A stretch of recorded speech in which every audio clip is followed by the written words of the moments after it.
Good evening and welcome to this month's Professorial lecture. My name's John Williams and I'm the Executive Dean of the Faculty of the Professions here at the University of Adelaide. It's wonderful for you to join us here in person and online at home. To officially start proceedings, I'd like to acknowledge the Kaurna people, the original custodians of the Adelaide Plains upon which the University's three campuses at North Terrace, Waite and Roseworthy are built. And I'd also encourage you to look to the new learning circle at the bottom of the campus, a new piece of architecture which further acknowledges in a very tangible way the connection between the Kaurna people and this campus. Tonight we will be exploring customer engagement and how the organisation uses customer marketing strategies to engage with their customers. But before I do that, I'd also like to acknowledge the Dean of the Business School, Professor Noel Lindsay, and in particular I'd like to acknowledge the family and friends of Professor Conduit here tonight. While customer engagement is important for business and its success and economic growth, what can we learn from this phenomena to help us to engage with people with issues such as climate change, food waste reduction, homelessness and addressing mental health issues? To hear more about this important topic, we will be joined by Professor Jodie Conduit. Jodie is a Professor of Marketing and Head of the Marketing Discipline in the Adelaide Business School at the University of Adelaide. Her career spans both the academy and industry roles. She has a body of research that seeks to understand how to engage customers in interactions with organisations and with each other, and to enable them to collaborate to achieve meaningful outcomes. This research spans several industry sectors, working together with organisations in the healthcare, wine, education and the not-for-profit sector. On a personal note, I'd like to thank Jodie. She really does take up the mantra of a professor as a leader. In my role, I can always rely on this very outstanding person to step forward and take on the roles as a professor, and we're very pleased to have her here.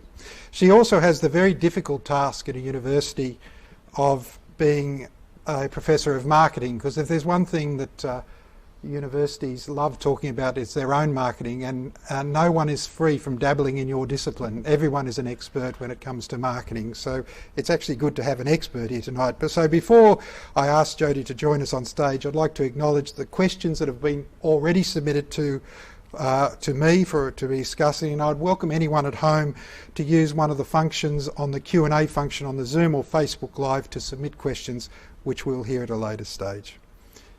Now, without any further delay, I'd like to invite our keynote speaker here, a real expert in marketing, Professor Jodie Conduit. Please join us.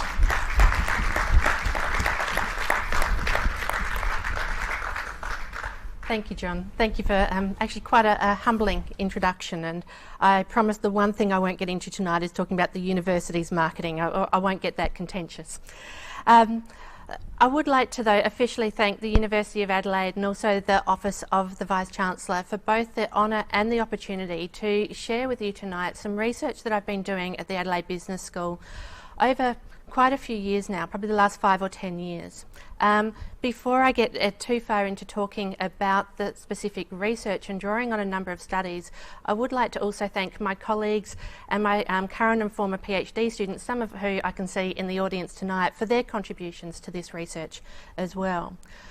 What we've been doing with this research, or what I've been doing, is really taking the principles of marketing, which many people think of marketing, they think of advertising, they think of selling, but looking how we can use principles fundamental and growing in marketing, such as customer engagement, and look at how they can really engender more well-being in society, well-being to both the individual, but as we form collective engagement around specific causes, how we can also benefit society as a whole. So engagement is actually an interesting term. John, you said that everyone's an expert in marketing. Well, most people, when I use the term engagement, have an idea of what engagement is. When I say to you that I do research on engagement, many of you in the room will probably have this sort of image in your head, that engagement is something that is bringing people together, that people are showing their commitment or their love to one another. It's about warm, fuzzy feelings. It's about positive connections. And of course, many businesses, many organisations really would hope that this is how people feel about their products, and their brands. But for some of you, this might be more of the image that comes to mind. The engaged on the front of the toilet door that shows that we're busy, we're occupied, or as one dictionary definition gave it to me, that the mechanism is functioning right now, which might relate here as well. It's actually quite similar in business circles. When I say that I'm researching in customer engagement, people in business, people in organisations immediately feel that they understand what customer engagement is. It's around interactions, it's about loyalty, it's about maybe commitment. But if you do a search on customer engagement, you will actually find thousands of consultants out there all offering the 3-step, the 5-step, the 10-step way to improve customer engagement with your organisation. They have hundreds of different dashboards, frameworks, templates. The problem is that none of them are the same. They're all based on people's opinion, maybe their own lived experience, but there's seldom very little scientific research that underpins these ideas of what customer engagement is. And we're seeing more and more books published on customer engagement. There's profitable customer engagement. I love this, the everything guide to customer engagement. I'm not going to denigrate the books. Some of them are, of course, very insightful, very rigorous in their approach. But the point that I'm making is that when you Google customer engagement these days, you'll find that there's over 13 million hits. And so it's something that everyone is talking about. But interestingly, if you go back to just 2007, customer engagement as a term did not appear on the internet. There was very little research being done on engagement. So it's a phenomena that's really not only prevalent in industry, prevalent in what we do, but growing exponentially in people's interest in it. When we look at academic research, we see that same profile. We see that academic research has been very much mirroring the interest that we find in industry, where prior to about 2007, there was very little research done on customer engagement. Whereas now, you can see here in the chart, there's actually over 800 publications last year, on the notion of customer engagement, consumer engagement, social media engagement, or sometimes actor engagement. At the Adelaide Business School, we've identified that customer engagement is actually one of our core research capabilities.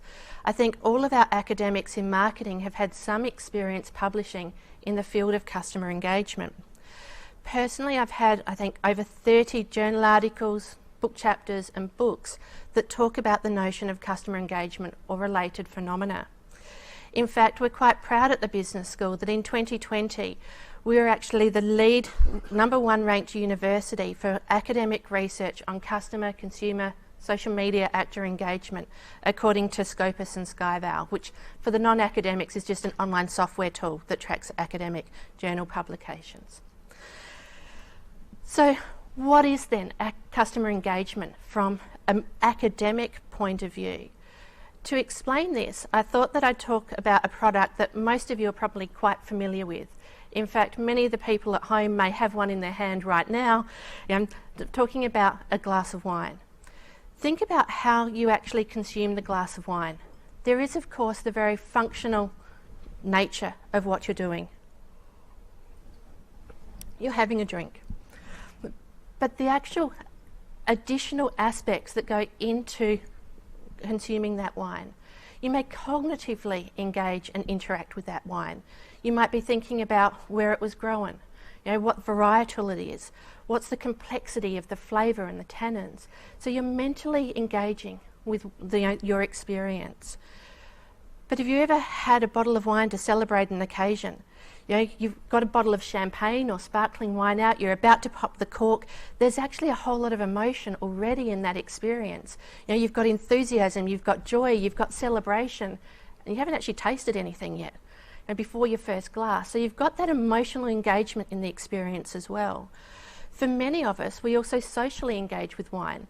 We sit at wine with dinner, you may be a social drinker, you talk about the wine. Everybody's a wine expert when they're out at dinner with their friends. You're talking about the wine, you're engaging with the brand. Our involvement, our experience of wine, though, goes beyond the glass, it goes beyond the bottle. How many of you have been to a winery, experienced your wine by going and maybe talking to the winemakers, you know, having a glass of red sitting out in the surrounds on a nice Sunday afternoon? And for some people, they're very passionate about their wines and they might, you know, follow certain wine brands on social media. You know, they might like their post, they might comment, they might share a post with friends. Some people even go to events at wineries. They might engage not only as them individually, but collectively engage in a crowd, you know, in heightening, you know, enhancing that engagement that they're having. So from an academic perspective, when we talk about customer engagement, this is what we're talking about. We're talking about engagement that occurs through interactions that you have with that brand, or as I'll talk about later this evening, with a specific cause, with a specific issue. You know, so it's some interaction that you have with the focal object of interest. It may be direct interactions, or it might be interactions that you have with other people or other entities about that brand. So it doesn't even have to be direct. If I speak to you about, you know, your experiences of wine, we're actually talking perhaps about the wine, but we're not actually at this point tasting it, you know, or it's not there with us. But what's important about engagement is actually then the resources or the part of yourself that you actually bring to that transaction. And what more are you contributing to that brand that goes beyond just the mere functional transaction of exchange that's necessary? And so as I said, wine's not just about opening it, you know, having a drink like you would a glass of water. There's a lot more engagement that goes on beyond just that fundamental transaction. In academic research, you know, we actually go into customer engagement and we understand its properties, we understand the principles that sit behind it. Now, I'm not going to tonight bore you with, you know, 15 different principles, but I am going to raise about 3 that are important for our discussion. Firstly, engagement is a multidimensional construct. It's something that, as I mentioned before, that has cognitive aspects to it. The way we mentally interact. There's emotional aspects. There's behavioural, the way that we participate with that product or with that brand, with that cause. There's also social aspects, and I'll touch later on some also spiritual aspects of engagement. We also know that engagement can vary in intensity. Can vary in intensity over time, but you can also engage positively, which most of the literature and most of what I want to talk about is positive engagement. But we can also engage negatively. We can be very passionate about something or about an issue in a very negative way. That is still engagement. We do engage differently in different contexts. We don't all engage passionately with the same products or the same brands or the same issues or the same causes. And lastly, engagement is both an individual phenomena, but it's also a collective phenomena. You know, all of you that are in the room and also the people on the webinar tonight, you are all individually experiencing this event, but collectively in the room we are also experiencing it. You know, your enjoyment or your engagement in this event might be, you know, enhanced or detracted from by the other people that are also experiencing it with you. And I will talk more about that. Tonight, what I will do on some of my slides is actually just give you some references of research that I've conducted where I'm drawing ideas from. So for those of you that would like to know more about, I guess, the conceptualisation, the principles behind engagement, both at an individual and at a collective level, here are 2 articles that actually, you know, will do that. I'm also happy to provide people, if you can't find these articles, to contact me. I'm happy to share those articles with you. I won't make reference to that all the time tonight, but that is what you'll see down the bottom of some of my slides. So you might say, well, I came to this presentation because I was interested in how you use engagement for well-being, engagement for social good. For me, I started out as a career in academia and then left and went and worked in industry for 10 years in the banking and finance sector. When I made the decision to come back to academia and to, I guess, chart the course of my own research and things that I was passionate about, I wanted to research in a context where I felt that in some way I could make some small difference to society. So a lot of my research over the last years has been working with not-for-profit organisations or government bodies that actually are set up to try and benefit society more. I've done some work, and I'll talk through a couple of these cases with you this evening. Some research projects I've done with the St Vincent de Paul Society. Now, the St Vincent de Paul Society does a lot of work with homeless people or people that are underprivileged in society. I'll also talk about some research that we've done with Skylight, which is a mental health organisation, and done some work with Food SA, which is a government organisation, and we were looking here at ageing Australians and their engagement with their food and nutrition, and how through engaging with food and nutrition we could actually enhance people's physical well-being. In more recent times, we've been looking at how we can not only look at improving individual well-being, but how we can use collective engagement to address some of the bigger issues in society.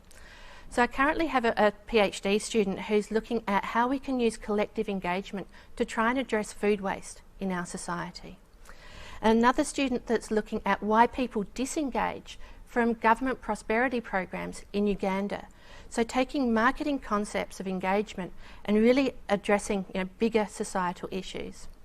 I couldn't get away tonight without addressing, I guess, the biggest challenge and biggest to our societal wellbeing that we have at the moment, which is coronavirus or COVID-19. So we've been doing some preliminary research both on the effects of COVID-19 on the way that we engage. I'm going to challenge you at the end of tonight's presentation to think about the engagement framework that I'm presenting and how we can use that to actually perhaps enhance our engagement and enhance our behaviour change to address some of the challenges that we face. Now, not all of my research has been in sort of social issues. I do, as I alluded to before, do some research sort of in wine sector, in education and in tourism. Also things that I'm quite passionate about, and I'd argue that it helps my individual well-being perhaps to do some research in these areas. When I was invited to research this, to you this evening, or present to you this evening, I thought about what I wanted to leave you with, what you could walk away with from this presentation, whether you're listening via the webinar or you're here in the room. And I went back to those consultant reports or those consulting pages on the internet, and I thought, if they can provide a how-to guide based on just their opinion, I'd like to actually leave you with a bit of a how-to guide that is grounded in scientific facts. So over the next few slides, I'm actually going to take you through this framework to look at some of the fundamental things that we can do to build engagement, and particularly build engagement for issues or social causes or for the well-being of individuals and the well-being of society. The first step in this process, I think, is to build a culture within your organisation that supports engagement, that lives it and breathes it, that it's at the pinnacle of the way they think about their interactions that they have with their customers. So a few years ago, one of my doctoral students, Shikha Sharma, was looking into this notion, and we wanted to understand how healthcare organisations actually engage with their customers. And as we spoke to people in the industry, several people pointed us towards Skylight as a real exemplar case study of an organisation that, at its core, believed in engaging with its clients, or if you like, its patients. Or in their instance, they engaged so well with them that they actually called them participants. I'll probably use the word clients in this context. What Skylight does is they provide services, especially in the mental health space, and when they interact with their clients, they work together with them to develop treatment plans. So they don't take an off-the-shelf service and say, this is how we're going to improve your mental health. They sit down with their clients and together they come up with a service that's going to benefit them. So we call this co-production. There is no service without the client actually taking part in producing that service for them.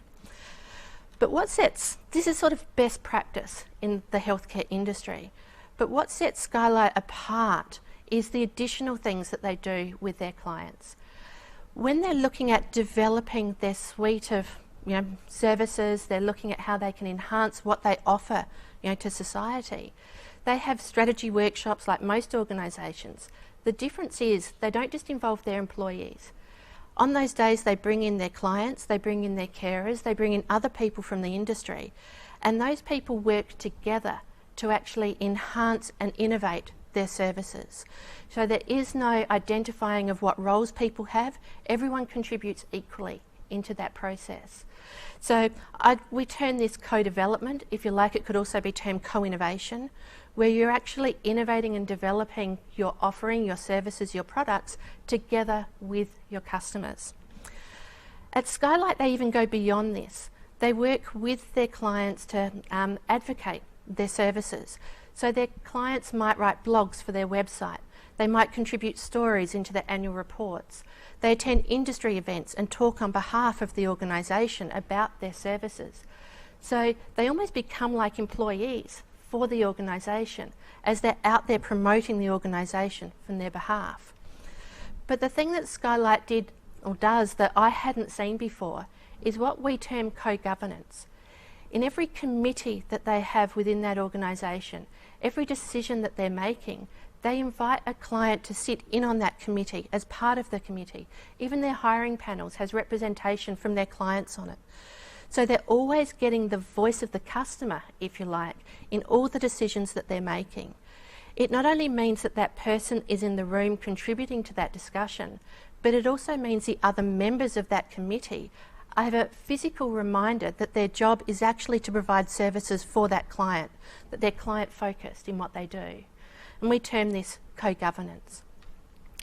We found to introduce these engagement initiatives, it can't just be an initiative or an activity on itself or by itself. Throughout Skylight, they actually have a lot of shared activities. They share information they have about the market, not only with their employees, but also with their clients and the carers. When they have training programs and capability development, they don't just invite or train their employees, they also invite their clients in and the carers to actually enhance their capabilities to make decisions. And they make these decisions together. But what I think is really fundamental to the mindset within the organisation is they don't talk to or they don't talk at their customers. They talk with them. They have conversations.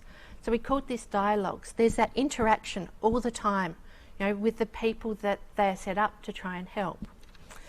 This wouldn't work unless you had fundamental values of mutual respect, trust, not only of your employees, but also of the clients. You empower them, and you have to accept that they're going to come at things differently.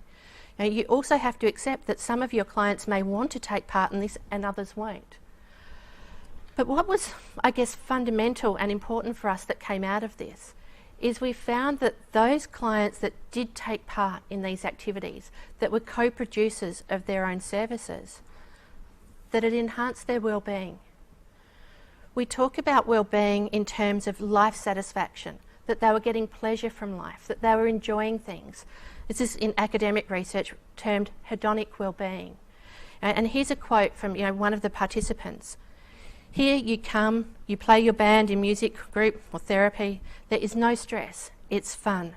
Most people enjoy it. And we found that the clients, by coming in, their well-being had been enhanced through these engagement activities, which is so critical in mental health services. But we're actually seeing this same connection transpiring across many different sectors.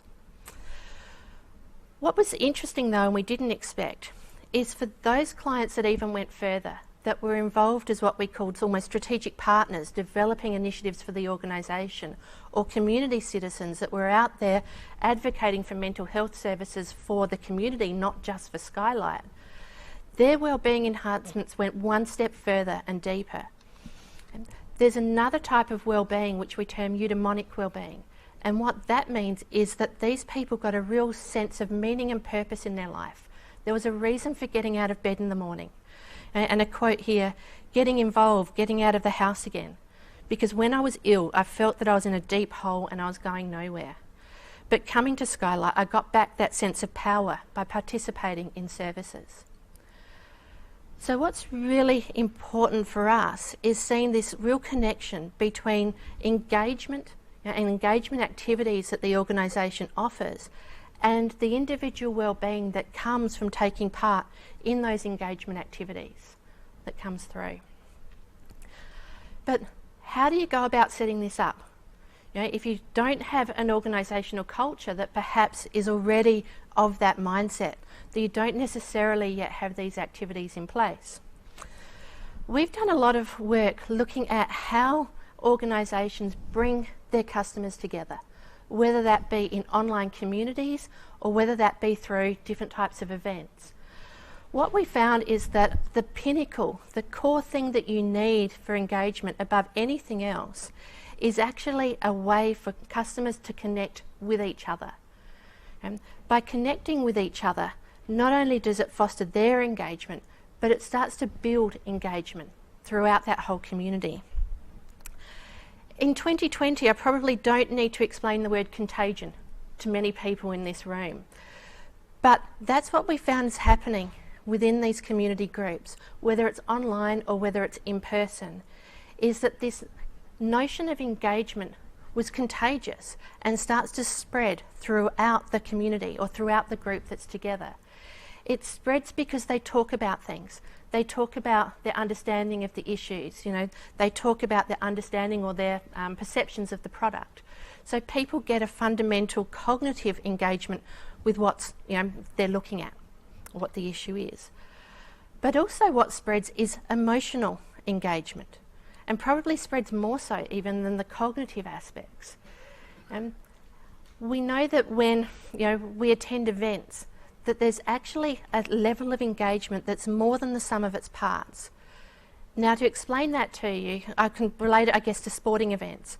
Have you been to a sporting event where you could have 50,000 people sitting at home watching the football, and we won't mention the Crows this year, but when your team, you're at the ground and your team runs onto the ground and everybody cheers for the team, there's this sense of excitement that just builds, that's there, that you can't replicate if everyone's engaging individually.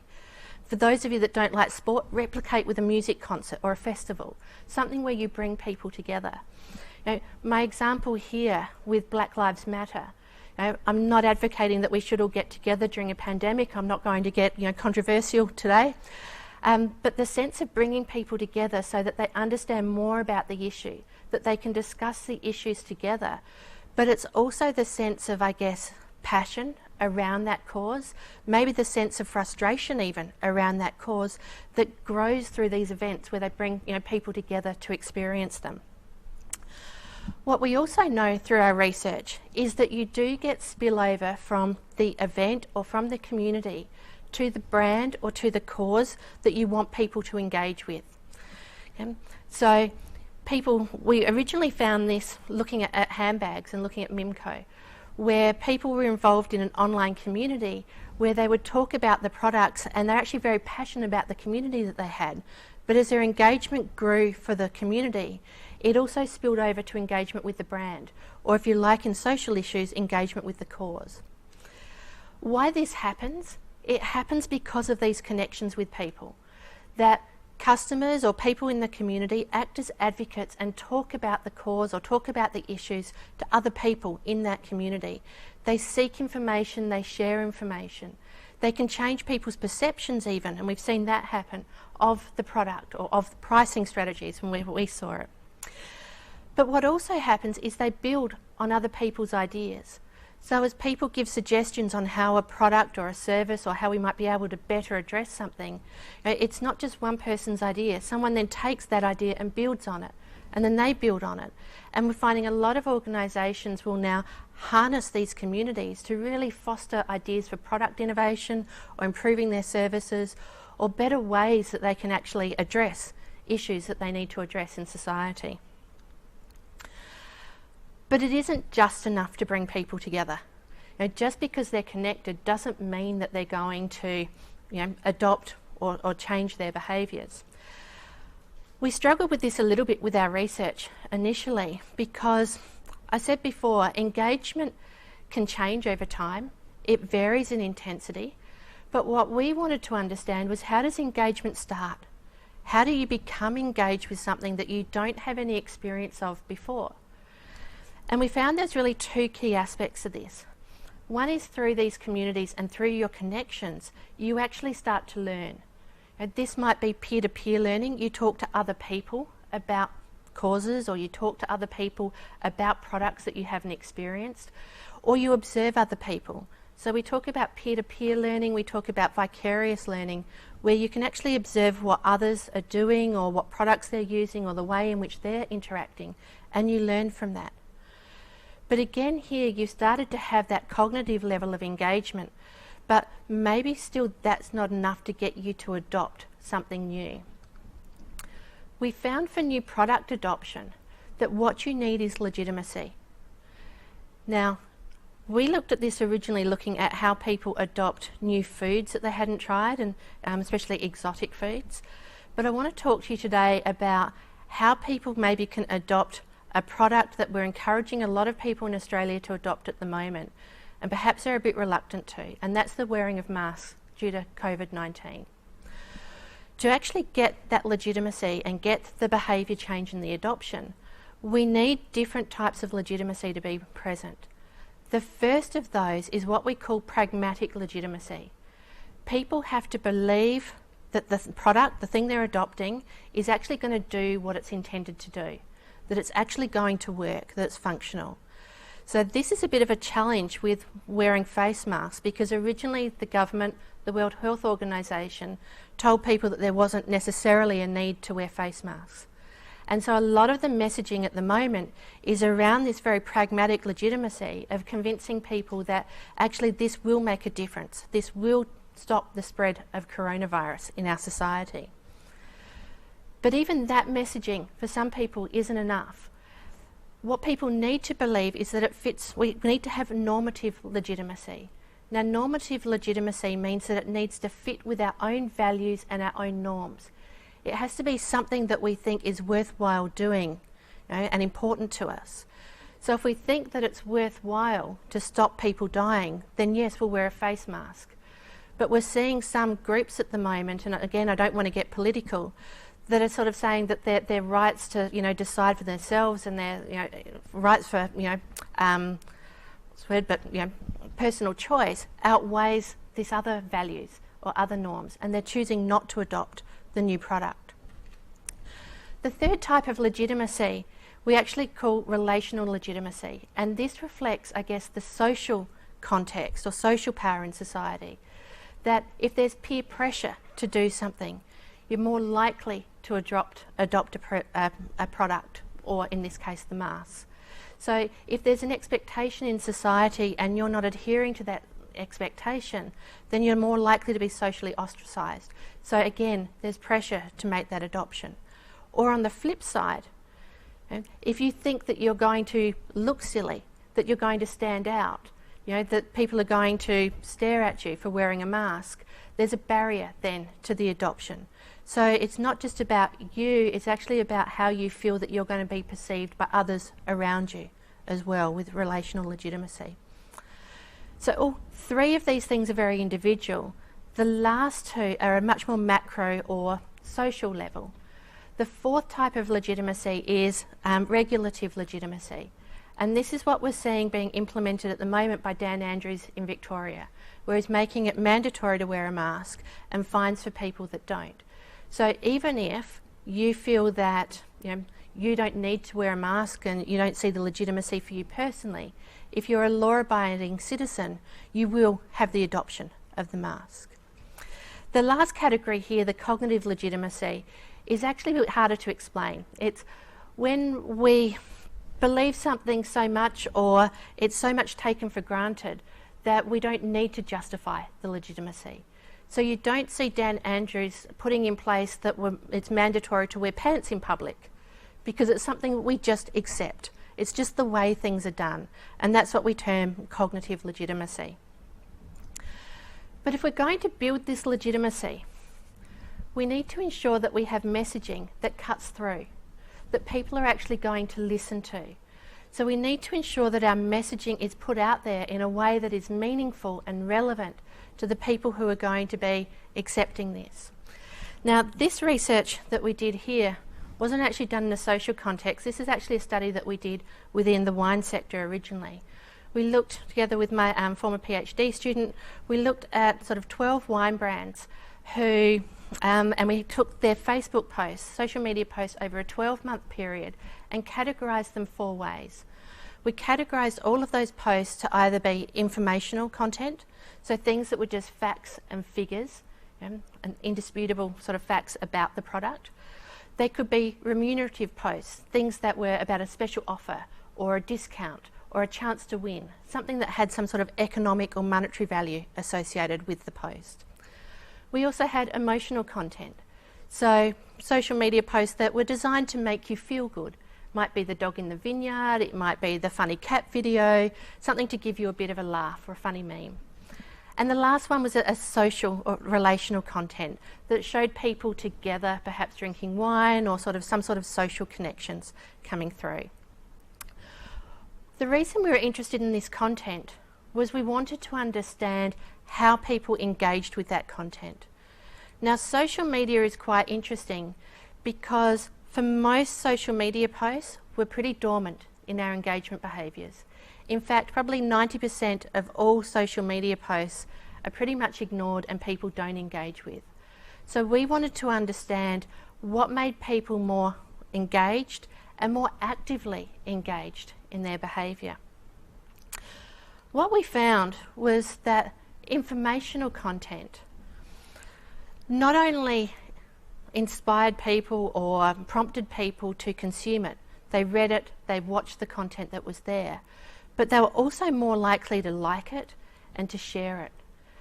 Now, if we go back to what I said before about the importance of contagion in that engagement, in that network, it's this liking and this sharing that actually spreads that engagement behaviour, where other members of that community can see that you've interacted, they can see that this was important to you. So it's ideal in social media if we can get that more active level of engagement so that engagement builds through the community. In contrast to the informational content, we found that emotional content and relational content people would consume, they would watch. It may actually make them feel quite good themselves, they get a bit of a laugh, but they didn't share it. So their engagement was actually quite passive. It wasn't active and it didn't work to build engagement through the community. The remunerative engagement, this was quite an unexpected result for us. What we found was that people did like it, they did share it. Often these competitions, tell you to write your name or to share for a chance to win, but they actually didn't watch it, they didn't read it. So their level of engagement helped to spread it through the community, but it really wasn't true engagement within themselves, coming through. This work we understand as being quite preliminary in some sense, and I think it's a real opportunity for us to understand much more the impact of messaging on how we engage. So I actually have a doctoral student at the moment looking at the role of storytelling and how narratives in storytelling might prompt people to engage and how that engagement will actually lead to pro-social behaviour as well. So this is an area where I think there's still a lot of opportunities for future research. The last slide that I wanted to talk about in my framework is one where I worked with the St Vincent de Paul Society. Now, Vinnie's is an interesting organisation. I was asked to be part of a working party to look at enhancing volunteer satisfaction.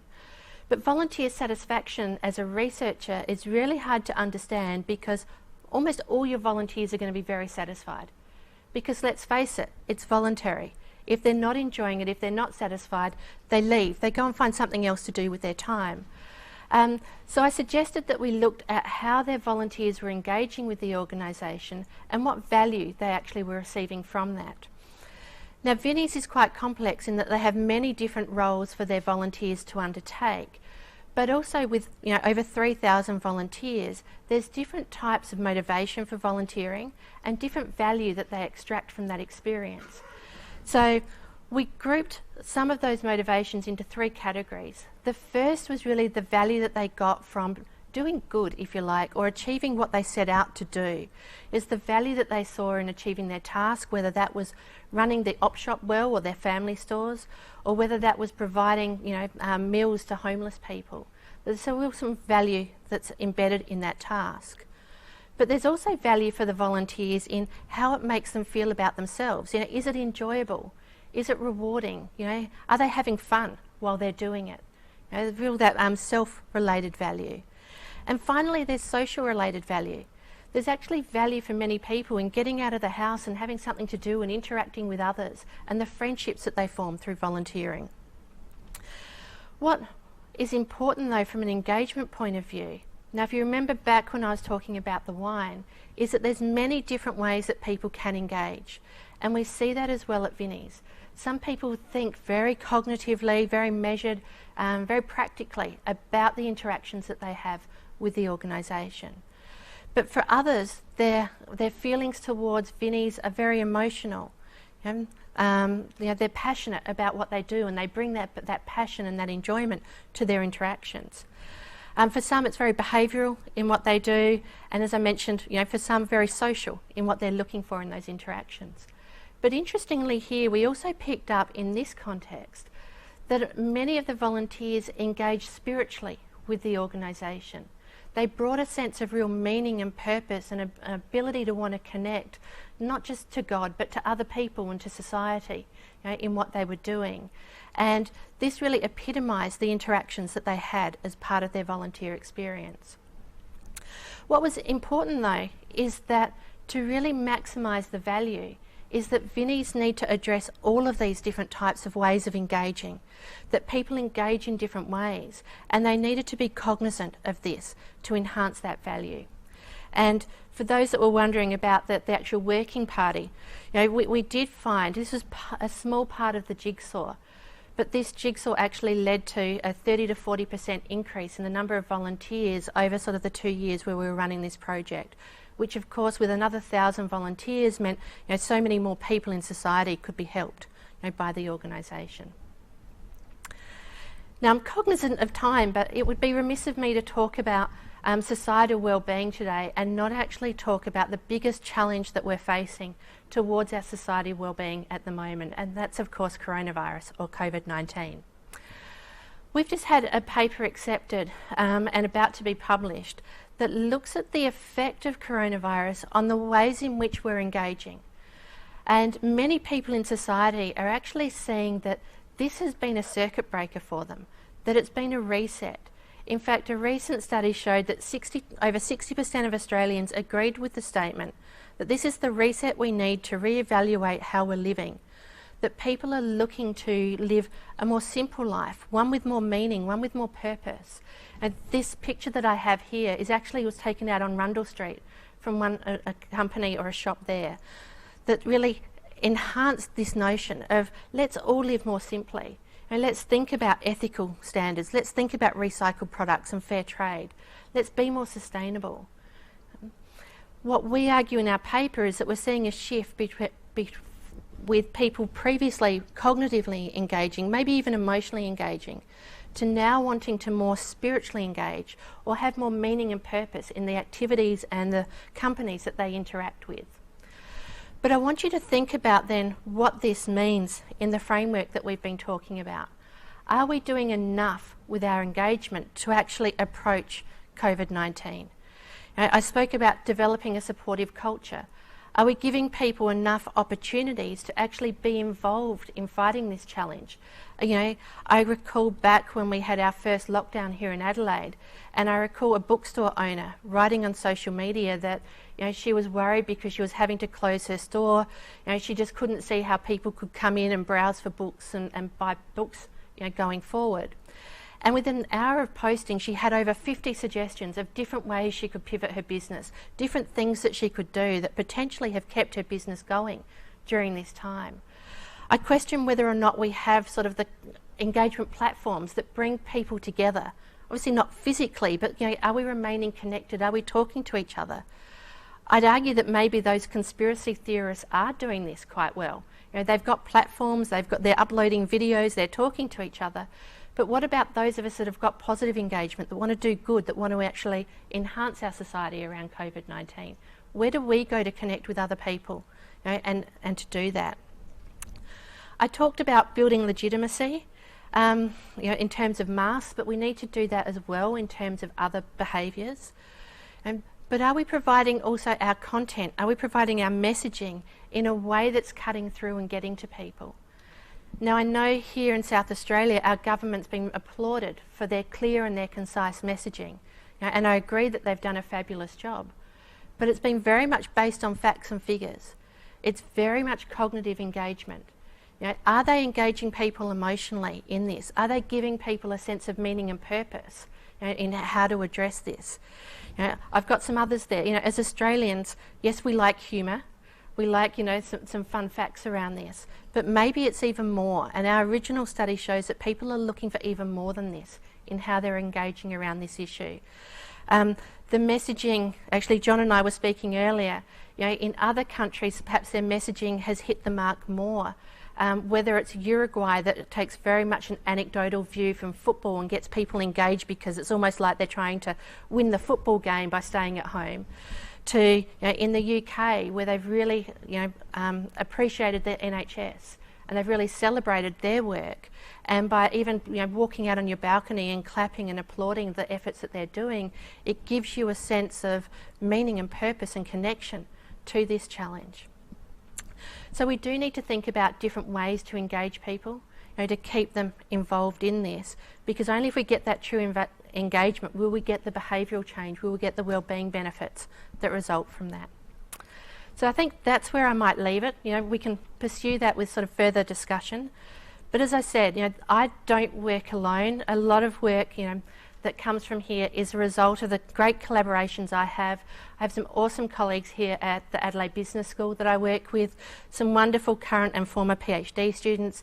I'm very privileged to be sort of connected to an esteemed network of scholars around the world. So not only have they contributed intellectually to this work, but I think they also share my passion that we can use marketing to improve society, to really enhance wellbeing of individuals, but also collectively in what we do. So thank you very much to everyone in the room. Thank you for everyone on the webinar. Thank you to my family, my friends also for being here, and looking forward to your questions. Thank you very much, and thank you for that wonderful presentation. It's both as insightful as it was forensic in its analysis. Colleagues, we now have some time for some questions. I have two that have been brought to us before, and then if we might throw to anyone in the audience. So if I may ask you some of these pre-prepared questions from colleagues from online. Can you provide an example of a luxury brand and a social issue effectively applying to customer engagement concept? I can. Many luxury brands probably get a bad rep in what they do and how they engage with their society, but in fact there has been a real push for sustainable luxury, and the brand that comes to mind probably immediately is one in the fashion industry with Stella McCartney. So Stella McCartney, through her engagement with her products, not only sources more sustainable fabrics and so forth, but also takes her brand beyond just the clothing into much more sort of charitable pursuits and other ways that people can engage with her brand as well. So yes, there are some, there are some brands that need to do better, but there are some brands out there that are luxury brands that are doing social good and engaging people beyond just the purchase of, their core product. Thank you. I've got another question here, and then start to formulate your questions in the audience because I'm soon coming to you. Timely question. Can the engagement concept be applied to engaging students through online learning platforms as against in-person learning? Yeah, actually it's something that I didn't speak about tonight. We've actually done a lot of work also looking at student engagement with the same principles, and looking at how students will engage not only with their lecturers but with the course content, also with the university. And those same principles of engagement very much apply whether it's in-person contact or whether it's through online learning. And I think what's important is when we are developing online learning platforms to keep in mind that students just don't engage cognitively. They just don't want to have facts and figures given to them.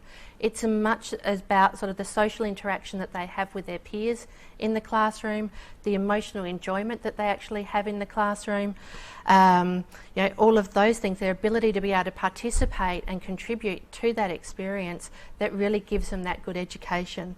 So we have seen that. We've actually identified that different people or different students engage in different ways and almost different, we call them pockets or groupings of engagement, and it's really about understanding your students and developing all those ways in which they can engage. Thank you very much. One last question from our online group and then we'll go to the floor. Is there a link between engaged customers and social media presence? Are engaged customers more likely to share content or campaign via social media to spread messaging and information? I was going to say anecdotally, but no, anecdotally when we did our research, so we saw this connection between the way that people engaged behaviourally in what they did and how they responded to social media content. But actually we've seen other authors take our work and expand that.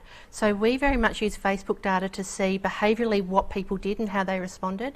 The other scholars in other parts of the world have replicated our research, but actually rather than using hard data, they've done surveys to ask people about their emotional engagement, and their behavioural and cognitive engagement with that content, and replicated that as well. So yes, we are seeing that in the literature, that the more somebody is engaged, the more likely they are actually to behavioural engage through social media. Thank you very much. Now we'll go for questions on the floor. Please put your hand up and we'll get a mic to you. I can see Sasha's en route. Member of Council, so thank you for that. Martin. Yes, Martin Andrew. ISO 9001, the International Quality Standard, a core principle is customer focus. Yep. And delighting your customers, as some people would say. Yep. Have you done any sort of research into the sort of effectiveness of that standard, or how it relates to or enhances what you're talking about? Yeah, so my research hasn't been into that standard per se, but in actual fact this is almost the origin of where my academic career started. So my academic career actually started by looking at things like quality management and trying to understand quality management and the customer focus through that. In fact, my PhD was really focused on how organisations could be market oriented, or what's now called being customer centric, and what sort of activities they needed in place in the organisation to develop that customer centricity. What attracted me to the notion of customer engagement rather than just customer centricity is it actually, I think, goes one step further. It picks up on the fact that customer centricity says that customers are important and we should develop, ideas for them, whereas customer engagement says don't just assume that you know what they want, actually involve them in that process, actually work with them together in being customer centric. So I actually think the research that we do around customer engagement takes that very notion but actually extends that up to the next level, which is where I think businesses need to be going. Not all of them are ready to be there yet, which is why sort of the standards aren't there. But I think that this is taking those notions further. Does that answer the question? Yeah. Thank you, colleagues. Mindful of the time, and I'm under strict control here. Look, I'd like to take the opportunity to again thank Jodie for a very insightful and wonderful presentation. I think you can see that we're very fortunate to have her at the university, and she's at the cutting edge of the research that needs to be done in this area, and we've seen some very practical applications today, and I think if we ever need someone like the good professor at this moment in time, we're very pleased to have her with us. Please thank Professor Conduit. Thank you, John.